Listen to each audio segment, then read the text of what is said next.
Every morning, I wake up before the sun, the house quiet except for the ticking of the old clock in the hallway. I make my tea, sit by the window, and watch the world outside slowly come to life. It's a routine I've clung to for years, ever since the laughter and chaos of family dinners faded into silence. There's a heaviness in my chest that never quite lifts, a weight that comes from knowing there's someone out there I should be holding close. But instead, we're strangers. My granddaughter, Emily.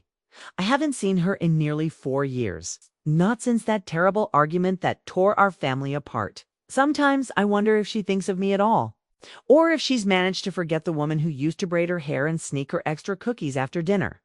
That morning, I decided to take a different route on my walk, following the river path beneath the old stone bridge. Maybe it was fate, or maybe it was just a restless heart searching for something it had lost. As I approached the shadowy underpass, I heard the faintest sound a baby's cry, sharp and desperate, echoing off the cold concrete. My heart stopped. I peered into the gloom and saw a figure huddled on a threadbare blanket, clutching a tiny bundle to her chest. My breath caught in my throat. Even after all these years, I would have known Emily anywhere. She looked up, her eyes wild and wary, and for a moment, neither of us spoke. The world seemed to hold its breath. I wanted to run to her, to gather her and the baby into my arms. But I could see the wall she'd built around herself, one I'd helped create. I knew in that instant that this was no ordinary reunion. There was a secret between us, something I'd kept hidden for too long. And I realized that bringing Emily and her child home would mean finally facing the truth I'd buried deep inside. But I had no idea just how much that secret would change everything. When Emily was little, she was the light of my life. I still remember the way her laughter would fill every corner of my house. Her tiny hands sticky with jam as she helped me bake cookies on Sunday afternoons. She'd sit on the kitchen counter, swinging her legs, asking endless questions about the world. "Grandma, why is the sky blue? Why do birds sing?" I'd answer as best I could, always amazed by her curiosity and her fierce, stubborn spirit. She was a whirlwind of energy and hope, and I loved her with a depth I never thought possible. But as Emily grew older, the world seemed to grow heavier on her shoulders. Her mother, my daughter, struggled with her own demons, and Emily was often caught in the crossfire. I tried to be her safe haven, the one place she could always come back to. But even the strongest arms can't shield a child from every storm. By the time she was a teenager, Emily had learned to hide her pain behind sarcasm and slam doors. She started staying out late, falling in with friends who didn't care where she came from or how much she hurt. I saw the warning signs, but I told myself it was just a phase, that she'd come back to me when she was ready. The argument that changed everything happened on a rainy night, the kind where thunder rattles the windows and the world feels like it's coming apart at the seams. Emily had come home late, and her eyes red and her words sharp. I was tired, scared, and desperate to reach her, so I pushed too hard. I accused her of throwing her life away, of not caring about anyone but herself. She fired back, telling me I didn't understand, that I was just like her mother, always judging, never listening. The words cut deep, and before I knew it, I'd said things I could never take back. She stormed out into the night, and I let her go. I was too proud and too hurt to call her back. Days turned into weeks, then months. I tried to reach out, but Emily wouldn't answer my calls or respond to my letters. Her mother was no help, lost in her own struggles. The house grew quieter, emptier.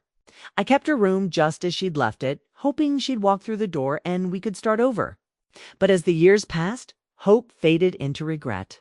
I replayed that night over and over in my mind, wishing I'd chosen different words. Wishing I'd listened instead of lectured. The warmth of our old memories haunted me, the way she'd curl up beside me on the couch, the way she'd squeeze my hand when she was scared. Now, all I had was silence and the ache of missing her. Sometimes, I'd see a girl on the street with Emily's wild hair or hear a laugh that sounded like hers, and my heart would leap only to fall again when I realized it wasn't her.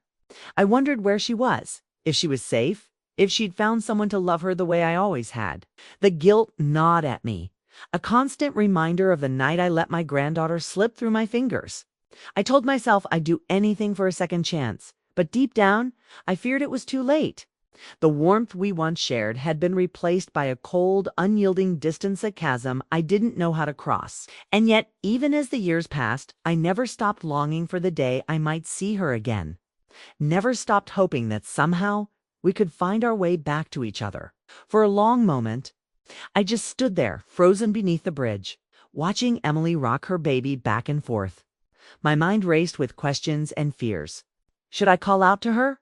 Would she even want to see me after all these years? What if she turned me away? Or worse, what if she was in trouble I couldn't fix? My heart pounded so loudly I was sure she could hear it. I took a shaky breath, trying to steady myself, and finally stepped forward, my footsteps echoing on the damp concrete. Emily. My voice came out softer than I intended, trembling with hope and dread. She looked up, her eyes narrowing as she recognized me. For a split second, I saw a flicker of the little girl I used to know, but it vanished as quickly as it came, replaced by a hard, guarded stare. "What are you doing here?" she asked, her tone sharp, defensive. She clutched the baby tighter, as if she thought I might try to take him away. I could see the exhaustion etched into her face, the dark circles under her eyes, the way her hands shook ever so slightly. She looked so much older than her years, and my heart broke all over again. "I was just walking," I said, trying to keep my voice steady. "I didn't expect to find you here." I hesitated, searching her face for any sign of warmth, any invitation to come closer. Is that your baby?" She nodded, her jaw set. "His name is Noah." She glanced down at him, her expression softening for just a moment before the walls went back up. "We're fine, Grandma. You don't have to worry about us, but I did worry. I couldn't help it. Seeing her like this alone, scared, living under a bridge with a newborn was more than I could bear. I wanted to rush to her, to wrap her and Noah in my arms and promise that everything would be okay. But I could feel the distance between us, wider than ever, and I knew I had to tread carefully. "Emily, please," I said, my voice barely above a whisper. "Let me help you. Come home with me. You and Noah can stay as long as you need." She shook her head, eyes flashing with anger and something else, fear, maybe, or shame. "I don't need your charity. I can take care of myself." She shifted Noah in her arms and he whimpered, his tiny face scrunching up in distress. Emily rocked him gently, murmuring soothing words, but I could see the desperation in her eyes. I knelt down, trying to make myself smaller, less threatening. "It's not charity, sweetheart. It's love. I've missed you so much. Please let me help." For a moment, she looked away, her lips pressed into a thin line. I could see the battle raging inside her, pride warring with exhaustion, anger tangled up with longing. She wiped at her eyes, pretending it was just the wind making them water. "Why now?" she asked, her voice barely audible. "Why are you here now, after all this time?" The question cut deep. I wanted to tell her everything, that I'd never stopped loving her, that I'd spent every day wishing I could take back the things I'd said, that I'd give anything for a chance to make things right. But the words caught in my throat. Instead, I reached out, my hand trembling. "I never stopped looking for you, Emily. I never stopped hoping you'd come home." She stared at me, her expression unreadable. For a moment, I thought she might soften, but then she pulled Noah closer, her body tense. "We don't need anyone. We're fine." But I could see the truth in her eyes. She was scared, alone, and barely holding it together. The baby's cries grew louder, and Emily's hands shook as she tried to calm him.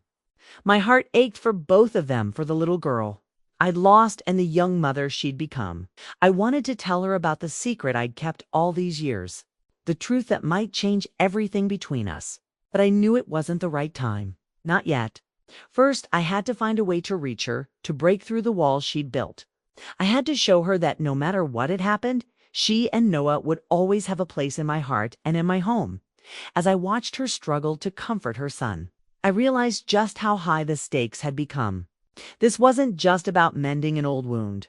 It was about saving my family, about giving Emily and Noah the chance at a better life, if only she'd let me. And as the wind whipped through the underpass, I knew I couldn't walk away. Not this time. Not when so much was at risk. Emily's refusal stung more than I cared to admit, but I tried not to let it show. I could see the stubborn set of her jaw, the way she squared her shoulders as if bracing for a fight. She'd always been strong-willed, but now her strength looked more like armor-heavy, battered, and worn from too many battles fought alone. I wanted to reach out to bridge the gap between us, but every word felt like a risk. Every gesture a possible misstep. "I know you think you don't need anyone," I said gently. "But everyone needs help sometimes, especially when there's a baby involved." I glanced at Noah, who had finally drifted off to sleep, his tiny chest rising and falling in the crook of Emily's arm. "You don't have to do this by yourself." She shook her head, her eyes flashing with a mix of anger and pain. "You don't get it, Grandma. Every time I've let someone help me, it's just made things worse. People promise things and then disappear. Or they use what you tell them against you. I can't trust anyone, not anymore." Her words hit me like a slap.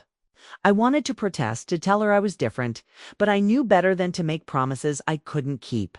I'd already failed her once, and the memory of that night still haunted me. I took a deep breath, searching for the right words. "I know I hurt you," I said, my voice trembling. "I know I said things I can never take back. But I never stopped loving you, Emily. Not for a single day.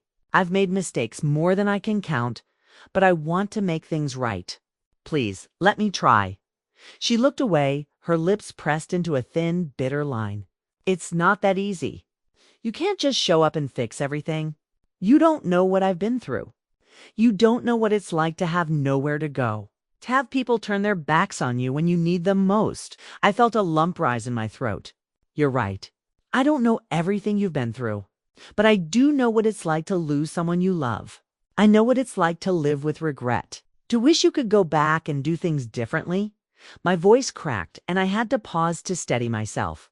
"I can't change the past, Emily, but I can be here now. I can help you and Noah if you'll let me." She was silent for a long time, her gaze fixed on the sleeping baby in her arms. I could see the struggle in her eyes, the longing for safety and comfort, warring with the fear of being hurt again. I wanted to reach out to touch her hand, but I held back, afraid of pushing her further away. Finally, she spoke, her voice barely above a whisper. "Why should I trust you? Why now, after all this time?" I hesitated, the secret I'd carried for years pressing against my chest. There was so much she didn't know, so much I'd kept hidden, thinking it would protect her, but now I wondered if it had only driven us further apart. I wanted to tell her everything, to lay my heart bare, but I was terrified of what the truth might do. "Because you're my granddaughter," I said softly, "and because there's something I need to tell you something. I should have told you a long time ago." I saw her eyes flicker with curiosity, but also suspicion. "Please, Emily, come home with me. Just for one night. If you still want to leave in the morning, I won't stop you. But let me help you, just this once." She looked at me for a long moment, her expression unreadable. I could see the walls she'd built, the scars left by years of disappointment and betrayal. I knew I was asking for a leap of faith, and I wasn't sure if she had anything left to give. But I had to try. I had to risk rejection, even if it meant getting hurt all over again. Because the secret I carried was bigger than both of us, and I knew that if I didn't tell her soon, it might be too late to make things right. As the silence stretched between us, I held my breath, waiting for her answer, hoping against hope that this time she'd let me in. What I didn't know was that the truth I was about to reveal would change everything, in ways neither of us could have imagined. Emily finally agreed to come home with me, but the relief I felt was quickly tempered by the tension that settled over us like a heavy fog. The drive back was quiet, punctuated only by Noah's soft whimpers and the hum of the tires on the road. I wanted to reach out, to say something comforting, but every word felt too small for the chasm that still yawned between us. When we pulled into the driveway, Emily hesitated before getting out, clutching Noah to her chest as if she expected the world to collapse at any moment. Inside, the house felt both familiar and foreign. I'd kept Emily's old room just as she'd left it, hoping that one day she'd return.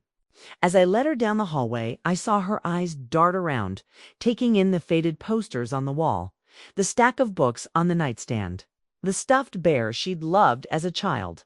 For a moment, I saw a flicker of something soft in her expression. Nostalgia. maybe, or grief for the years we'd lost, but the peace was short-lived. The first night was awkward, filled with stilted conversation and long silences. Emily kept her distance, barely speaking except to tend to Noah. I tried to give her space, but every time I heard her moving around the house, my heart ached with the urge to fix things, to make her feel safe. I tiptoed around my own home, afraid that one wrong word would send her running again. The next day, word spread quickly through the family. My son, Emily's uncle, called to check in. He was supportive, his voice warm with relief that Emily was safe. "You did the right thing, Mom," he told me. "She needs you now more than ever." But not everyone was so understanding. My sister, always quick to judge, called to warn me. "You're making a mistake taking her back in. She's made her choices. Don't let her drag you down with her." Her words stung, but I tried to brush them off. I knew the risks, but I also knew what it felt like to be abandoned by the people you love. Emily felt the judgment too. She overheard a conversation I had with my sister. I saw the way her shoulders tensed, the way she avoided my gaze for the rest of the day. Old wounds, resurfaced resentments, and misunderstandings that had never truly healed. One afternoon, as I was folding laundry, Emily confronted me. "Why did you tell Aunt Linda I was a burden?" she demanded, her voice trembling with anger and hurt. I set the laundry down, my hands shaking. "I didn't say that, Emily. I worry about you. I worry about all of us. This isn't easy for anyone." She glared at me, tears shining in her eyes. "You always think the worst of me. You never believe I can handle things on my own." Her words cut deep, but I forced myself to stay calm. "I know I've made mistakes. I know I haven't always been the grandmother you needed. But I'm trying, Emily. I'm trying to do better." Noah, sensing the tension, began to cry. Emily scooped him up, holding him close as if he were a shield against the world. I watched her rock him, her face softening as she whispered to him. In that moment, I realized how much he meant to her, not just as her son, but as her anchor, her reason to keep going. He was a symbol of hope, a chance for a new beginning. But he was also a reminder of everything we'd lost and everything we still had to fight for. The days that followed were a mix of small victories and setbacks. Emily started to relax just a little, letting me hold Noah while she showered or napped. Sometimes I'd catch her watching me with a look I couldn't quite read, part suspicion, part longing. The house felt fuller, noisier, more alive. But the tension never fully disappeared. It lingered in the air, a constant reminder that healing would take time, and that the past was never as far behind us as we liked to think. Still, I clung to hope. I believed that with patience and love, we could find our way back to each other. But I also knew that the secret I carried was still waiting to be revealed, and that when it finally came out, it would either bring us closer together or tear us apart for good. It happened late one evening. After another tense dinner where words felt like eggshells and every glance was loaded with things unsaid, Emily was in the living room rocking Noah to sleep, her face illuminated by the soft glow of the lamp. I watched her from the doorway, my heart heavy with the weight of the secret I'd carried for so long. I knew I couldn't keep it from her any longer, not if we were ever going to move forward. I sat down beside her, my hands trembling in my lap. "Emily," I began, my voice barely above a whisper. "There's something I need to tell you. Something I should have told you years ago." She looked at me warily, her guard instantly up. "What is it now, Grandma? Another lecture?" I shook my head, feeling the sting of her words, but pushing through. "No, sweetheart. No lectures. Just the truth." I took a deep breath, steadying myself. "The night you left, I wasn't just angry. I was scared. Scared because I saw so much of your mother in you, her pain, her struggles.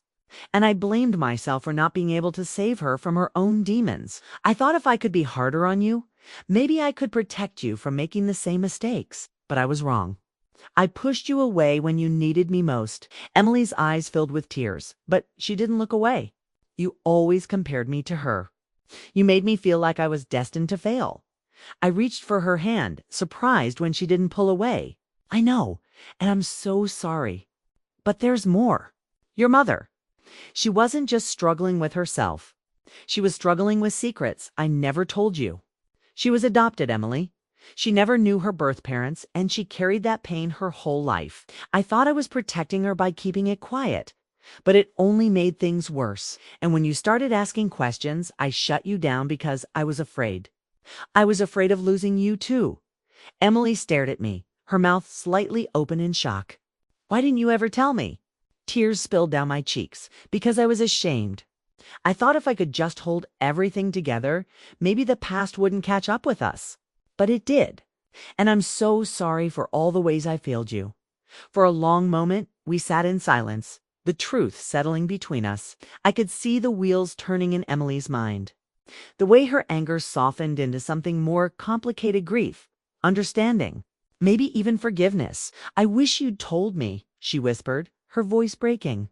I spent so long thinking I was broken, that I was just like Mom, and that I'd never be enough. I squeezed her hand, my own tears falling freely now. You are enough, Emily. You always have been. I just wish I'd told you sooner. In that moment, something shifted between us. The walls we'd built over years of pain and misunderstanding began to crumble, replaced by a fragile, tentative trust. We sat together in the quiet, holding on to each other and the hope that, maybe, it wasn't too late to start again. The days that followed felt different, lighter somehow, as if a storm had finally passed and left behind a sky full of possibility. Emily and I still had our moments-old habits, and hurts don't vanish overnight, but there was a new honesty between us, a willingness to try. We talked more, sometimes late into the night after Noah had fallen asleep, sharing stories and memories we'd both kept locked away. I listened more than I spoke, learning to let Emily's pain breathe instead of trying to fix it. She in turn began to trust me with her fears and hopes, letting me see the woman she was becoming, not just the girl I remembered. Emily started looking for work, determined to build a life for herself and Noah. I watched her fill out applications at the kitchen table, her brow furrowed in concentration, and felt a surge of pride. She was still stubborn, still fiercely independent, but now she let me help in small ways, watching Noah while she went to interviews, cooking her favorite meals, offering advice only when she asked for it. The house, once so quiet and lonely, filled with the sounds of new beginnings. Noah's laughter, Emily's footsteps, the gentle hum of hope, returning. Noah, too, began to thrive. He grew stronger every day, his cheeks rosy and his eyes bright with curiosity. Emily doted on him, and I found myself falling in love with him in the same way I had with her all those years ago. Sometimes when I held him in my arms, I'd catch Emily watching us, a soft smile on her lips. It was as if through him we were both healing, finding forgiveness, not just for each other, but for ourselves. The rest of the family responded in their own ways. My son visited more often, bringing groceries and stories, his presence a quiet reassurance that we weren't alone. Even my sister, after a few tense phone calls, began to soften, sending over hand-me-down baby clothes and casseroles. There were still moments of judgment, still whispers of doubt, but they no longer held the same power over us. We were building something new, brick by brick, and for the first time in years, I believed it might last. Of course, not every wound was healed. There were days when Emily would retreat into herself, when the weight of the past pressed down too hard. There were nights when I lay awake, haunted by memories and regrets. But those moments grew fewer, replaced by laughter, by shared meals, by the simple joy of being together. We learned to forgive each other and ourselves a little more each day. As I watched Emily and Noah settle into their new life, I felt a sense of redemption I hadn't thought possible. I knew we still had a long way to go, that healing was a journey, not a destination. But for the first time in a long time, I felt hope, real, stubborn, shining hope blooming in the cracks of our broken hearts. And I knew whatever came next, we would face it together. Looking back now, realize how easy it is to let pride and fear keep us apart from the people we love most. For years, I let old wounds and unspoken regrets build walls between me and Emily, convincing myself that time would heal what words could not. But time alone isn't enough. Healing takes courage, the courage to reach out, to listen, to admit when you're wrong, and to forgive, even when it feels impossible. If there's one thing I've learned, it's that no family is perfect. We all carry secrets, scars, and stories we're afraid to share. But I've also learned that it's never too late to try again. The day I found Emily and Noah under that bridge. I was given a second chance to choose love over judgment, to open my heart instead of closing it off. It wasn't easy, and it didn't happen overnight. But every small step we took toward each other mattered to anyone listening who's holding on to anger or regret. I want you to know you're not alone.